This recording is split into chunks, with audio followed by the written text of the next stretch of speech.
I told you in my Plan to Pan video earlier this year that I would put it in my notes to do a mid-year check-in to share the progress of all of the products that I wanted to finish in 2025, and I almost forgot. I almost forgot to do it.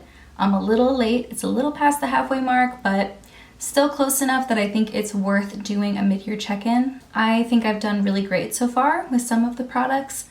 Others, I don't know for sure if I'll be able to finish them by the end of the year, but we'll get into that one by one with each. In that first video, I also talked about some low buy strategies I was going to incorporate this year, so I'll give a quick update on how that's going. And I think I'm going to go in the same order, or at least as much as I can, as I did in the first video. So I started that first Plan to Pan intro by talking about the single eyeshadows that I wanted to finish. I had 8 singles, maybe 9 singles at that point, that I wanted to work through. They were my oldest eyeshadow singles in my collection, and I just wanted to put them together in a palette and reach for them more. It's very messy because I reach for it all the time, but this is what that palette looks like now. I only have 4 eyeshadows remaining. I'm not going to go into too much detail in this video because my most recent video was actually a secret eyeshadow project pan video that I did, and in that video I have monthly photos of each eyeshadow individually. I talk about number of uses, I talk about my strategy, and so if you'd like to know more about those individual products, I will have that linked in the cards. As for what I have left, the 2 shimmer shades that I have, I feel really good about being able to finish at some point this year. Maybe Wait For It from Colourpop could also be finished, but this one from Colourpop in the shade 143, I really doubt it'll be gone by the end of the year, and that's perfectly fine because I love this color. I wear it all the time. I'm wearing it in my outer crease today. And as of right now, I mean, I'm only halfway through the year, but currently I'm thinking whatever progress I make on these 4 shadows, if there's still a little bit left, I'll just roll them into the set of eyeshadows that I want to focus on next year. And I got a question in my eyeshadow project pan asking where this palette is from. This is a really old ABH, Anastasia Beverly Hills eyeshadow. I think they call it a well palette. And when I purchased, I think 8 eyeshadow singles from the ABH website, you got a discount on the singles, and then you also got a free palette to put them in. And I went and checked to see if that was still available today, and it is. I don't think those are just for individual sale anywhere though. I think I remember you being able to buy the quads, which I also have one. I think I could get this for $1.25 on their website or on the Ulta website or something back in the day too. I really enjoy these. I think having these singles housed in what feels like an eyeshadow palette made it easier for me to reach for them instead of 8 single individual shadows. In my intro video, I then moved into lip products, and I started with the 4 lipsticks that I want to finish or make really, really good progress on this year. And I was able to finish 2 of them already. The first one was from e.l.f. in the shade Black Cherry, one of their sheer slick lipsticks. This is a supposed dupe for Clinique's Black Honey. This took a total of 149 uses to finish. And I think over the course of the project, where I was starting this year, I wore it an additional 118 times to finish it. So I had only used it 30 or so times before bringing it in, and it took almost 150 uses total to finish this. This is a lipstick that I really love. It's Charlotte Tilbury's Walk of No Shame in their Superstar Lips formula, and I really liked it, but it was one of my oldest lipsticks, and I wanted to make sure I finished it before it expired. Over the course of this year, I wore this an additional 69 times, but total, this took 109 wears to finish. And that leaves me with the other 2 lipsticks. These are both from Charlotte Tilbury. They're both from the Look of Love collection. And I have Wedding Bells, which is their Matte Revolution formula, and Nude Romance, which is their Satin Kissing formula. I'm focusing on this one right here. This is Nude Romance, which is in their Kissing formula, but I am still trying to reach for Wedding Bells more. This is a really beautiful, slightly deeper nude color for me. I think it's really pretty, but I just prefer the satin formula, even though this is more of a warm peachy shade. As a result, I've reached for this the least. I've only worn it 62 times so far this year, and then Nude Romance I've worn 77 times. Still pretty good. Again, I'm trying to focus on these because they are 2 of the oldest lipsticks in my collection, but they're beautiful. And then depending on what makeup look I'm wearing with it, if I'm going for something warmer or something pinker, I have a great nude shade to pair with it. And I think that the packaging is recyclable or reusable, so I'll have to figure out how that works. Oh, okay. That was infinitely easier than I thought it was gonna be. Okay, you literally just pull it out of the container and then you can put a new one in. I wonder if like all the lipsticks, oh, it doesn't look like the other ones do that, but that's great. I know I have a Lisa Eldridge lipstick that does the same thing where you can take the component out.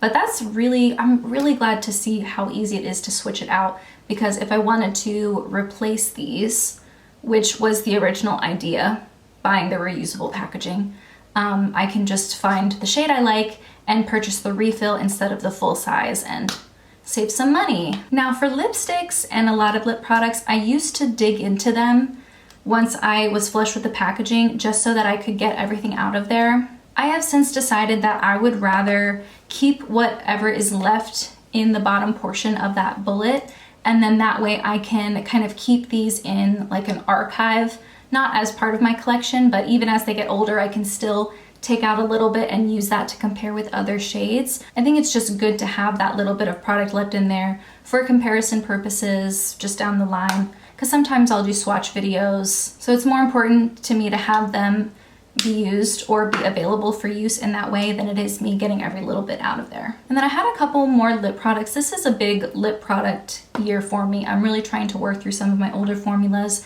and my oldest lip gloss was this Lisa Eldridge gloss in the shade Muse. I was able to finish it. I think I tracked finishing it in my project pan. I took the stopper out, I got everything out of there. I thought it was a beautiful formula. I'm not absolutely head over heels in love with this formula. I enjoyed it, but there are other glosses that I prefer.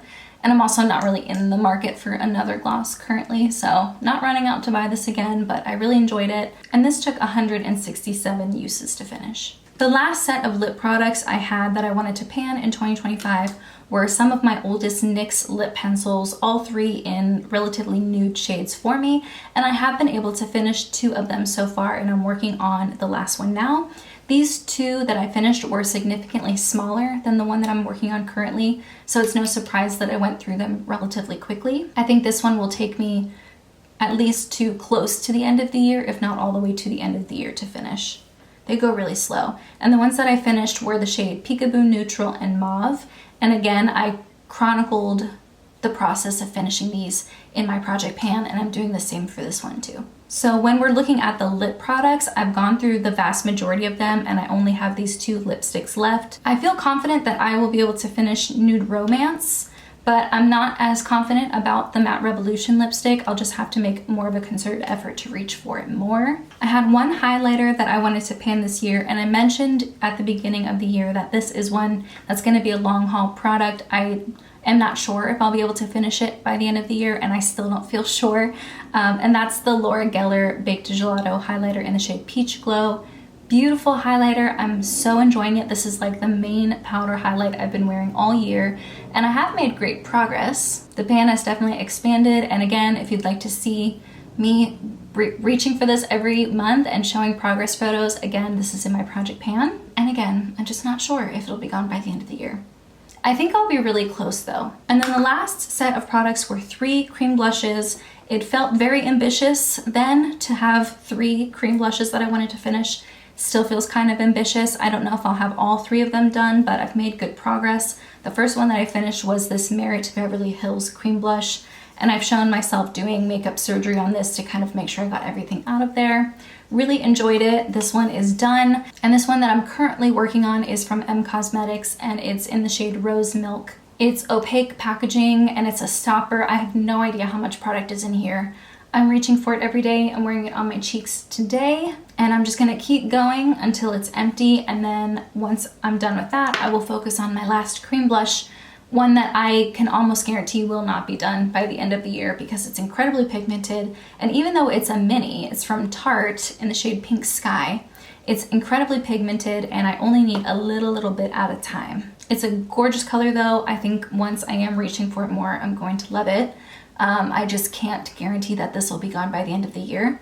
I'm really glad to be working through some of my oldest cream blushes, and seeing how long it takes me to finish a cream blush just shows me even more that I do not need to be bringing in a bunch of cream blushes. I say that, but I just did a showdown video a couple of videos ago where I did demos and comparisons of 4 of the newest cream blushes on the market. I had some friends who wanted to take those off my hands, so I ended up passing those on while they were brand new after I did my reviews, just because, again, I don't need more cream blush. It's gonna take me an eternity to go through the ones that I currently have. So for cheek products, I'm making slower progress. I've only finished 1 of the 4 that I wanna finish this year. Now, as for my low buy progress, the reason I chose the vast majority of these products to try and pan them this year is because the majority of them, if not all of them, were my oldest products in my collection, and I just wanted to make sure I focused on them before they expired. I'm not like super excited about a lot of the new makeup that's out. I don't really have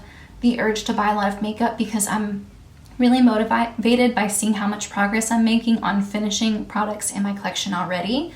And so the enjoyment that I'm getting out of my collection outside of creating beautiful looks every day and like the actual ritual of doing my makeup every morning, a big source of satisfaction I'm having right now is seeing things be finished before they expire. And because of that, I don't feel as motivated to buy new things or bring more things in. And the idea is I kind of want to slow the momentum down of how quickly I bring more things in to replace the stuff that I finished. I did a no buy January, and I also didn't buy anything in the month of March.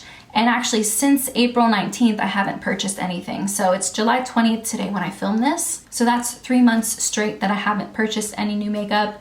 And of course, given the fact that I've received PR, I was trying to figure out whether or not I would count that. And I decided that I have. So far this year, I've brought in 10 PR products that I ended up keeping. And then I purchased 16 makeup products on my own this year. So that's 26 new makeup products that were brought into my collection, either from me purchasing them or from me receiving them in PR. However, I have been able to finish 33 products in my collection, meaning that I have finished more than I've brought in this year, which is a really great feeling. I kind of want to continue on that and see if I can do that for the rest of the year as well. I'm not necessarily holding myself back if I want to purchase something. I'm not saying no to myself. I'm just trying to be really smart about whether or not I need to buy it right now. Maybe it's something I can put off for later. I also watch a lot of project panners, and I watch a lot of people who are currently also doing low buys and no buys. And so I think a part of it is just what I'm surrounding myself with. I'm spending a lot less time on social media in general, and so I'm just not really aware of what's coming out and what brands are up to and doing. And I think that's helped me focus just on other things in my life. I think I ended up talking about that a lot longer than I anticipated. I hope you're enjoying watching my progress and my project pan and my secret eyeshadow project pan. But in the meantime, that's everything I have. Thank you so much for joining me, and I'll see you in my next video.